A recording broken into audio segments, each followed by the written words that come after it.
So traditionally in golf instruction, we have a lot of talk about weight shift and how the weight moves in the swing. But obviously the beautiful thing about the BodiTrak is it's actually measuring center of pressure. So I think it's really important for us to be able to differentiate and understand what is center of pressure, what's weight shift, how they're different, and how that relates to the golfer and delivering the golf club. I think it's really important for golf instruction to start distinguishing those concepts. I think some people are aware of it, but most are not.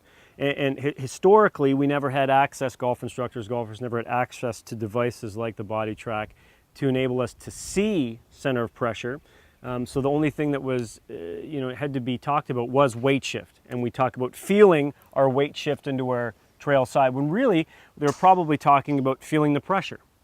Okay, so let's kind of define a couple of terms. So let's talk about weight shift first, because that's what people might be most familiar with. We're talking about weight, we're talking about the average spot on the golfer, the average of all their body parts. It's a physical location in 3D space that can move around. So if you move mass over here, the weight's going to move over there. So let's have you get on the map and we'll kind of go through some of these terms.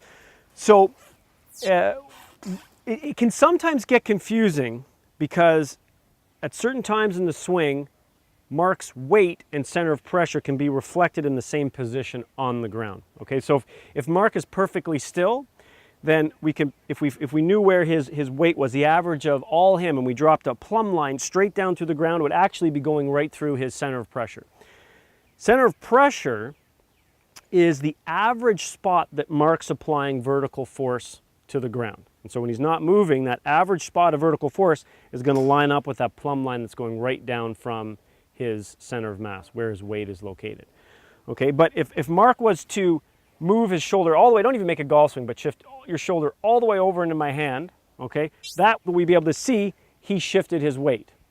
Okay, and also at this time we could also tell that he shifted his pressure because we could see that happening on the mat, and he could also feel that, right? Yeah. So he actually felt more, believe it or not, with his feet, the pressure than the weight shift, because he could stay centered there, and I could tell him, as quickly as you can, Mark, I want you to I'm going to slip a magazine underneath your lead foot. You can imagine I was going to do that.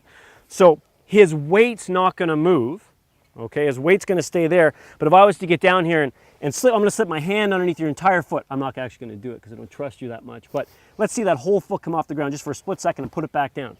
So for that split second that his foot was in the air, his weight hasn't really moved at all, fraction of a millimeter. But his pressure has shot all the way over to underneath his trail foot, okay? So clearly there are important differences that need to be made between a weight shift and a pressure shift. From a biomechanics perspective, there's been a well-established link between where your weight is and your center of pressure. Your center of pressure is where that average vertical force is located, and it's always going to be trying to kind of circle out around where your center of mass is. So the pressure trace is going to be much larger than the path traced out by, if you were to take a pencil at the end of that plumb line down from your center of mass, and if it was to draw out a trace, your center of mass trace, it would always be inside where that pressure is. And if you get back in there for a second, we know from all the swings that we've seen on the mat that we can get a lot of pressure shifting to that trail side. In some cases, we can get it almost inside the outline of that trail shoe, right? Mm-hmm. Well, if you were to just do your standard iron swing to get to the top, okay? And we would have seen that happen with his trace. But what would it look like if his mass, his center of mass, his weight, if that plumb line down from his weight got over that foot, it would look like that. The average of Mark would have to be over his foot.